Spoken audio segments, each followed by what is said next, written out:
Hello बच्चों, let's see this question. And here this question say, in the question given below, there are two statements. Mark as assertion and reason. Read the statement and choose the correct option. आपको यहाँ पर assertion और reason based question दिया हुआ है, तो पहले हम हमारे assertion को पढ़ते हैं. Assertion है the period from 1795 to 1798 is referred as the reign of terror.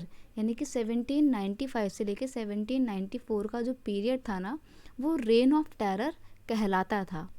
आगे रीज़न दिया हुआ है, Robespierre followed a policy of sewer control and punishment. और इसलिए इसको रेन ऑफ टेरर कहा जाता है क्योंकि इस दौरान रोबेस्पियर ने कैसी पॉलिसी अपनाई थी, बहुत ही सीवर कंट्रोल की एंड पनिशमेंट की, सख्त सज़ा देने वाली अपनी पॉलिसी को अडॉप्ट किया था.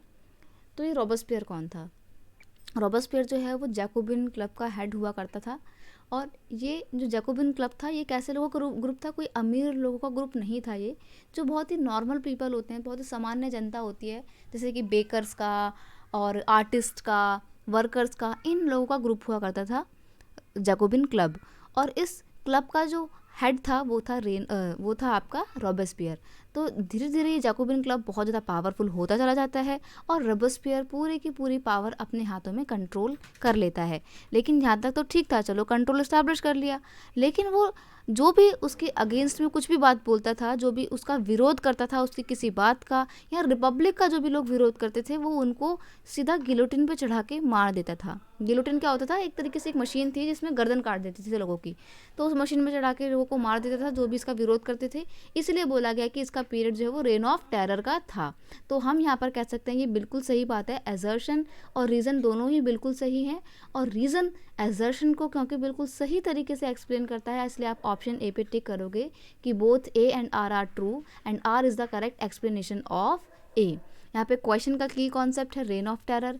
देखिए क्या था, all those people who saw as being enemy of the republic, यानी कि वो लोग जो रिपब्लिक का विरोध कर सकते हैं. रिपब्लिक मतलब एक ऐसा सरकार, एक ऐसा गवर्नमेंट का रूप जिसमें जो मेंबर होता, जो पूरे एडमिनिस्ट्रेशन को कंट्रोल करता है, जो सबसे हायर ऑफ द स्टेट होता है, वो जनता के द्वारा चुना हुआ होता है. तो जो लोग रिपब्लिक का विरोध करेंगे, रोबेस्पियर उनको मारेगा. फॉर एग्जांपल नोबल, अभिजात वर्ग जो थे, जो नोबल्स थे, वो तो बिल्कुल भी नहीं चाहते थे ना कि रेन ऑफ रिपब्लिक आए. ना ही क्लर्जी लोग चाहते थे. Even his own party member who did not agree with his method, वो उनको क्या करता था, उनको अरेस्ट किया जाता था, उनको इम्प्राइजन मतलब जेल में बंद कर दिया जाता था. And then tried by a revolutionary tribunal, और फिर एक रेवोल्यूशनरी ट्रिब्यूनल बनाया गया था. जैसे हमारे यहाँ पे अदालतें होती है ना, वैसे ही रेवोल्यूशनरी ट्रिब्यूनल बनाया गया था. जो लोग भी रोबेस्पियर के अगेंस्ट में बात करते थे, उनके लिए यहाँ पर मुकदमा चलाया जाता था और बाद में कुछ नहीं होता था, बाद में सबको गिलोटिन पर चढ़ा के मार दिया जाता था. इसलिए बोला गया कि वो बहुत ही खतरनाक राजा था और उसका जो शासन था उसको रेन ऑफ टेरर के नाम से जानते हैं. Option A is your final answer. I hope you understand it well. Best of luck.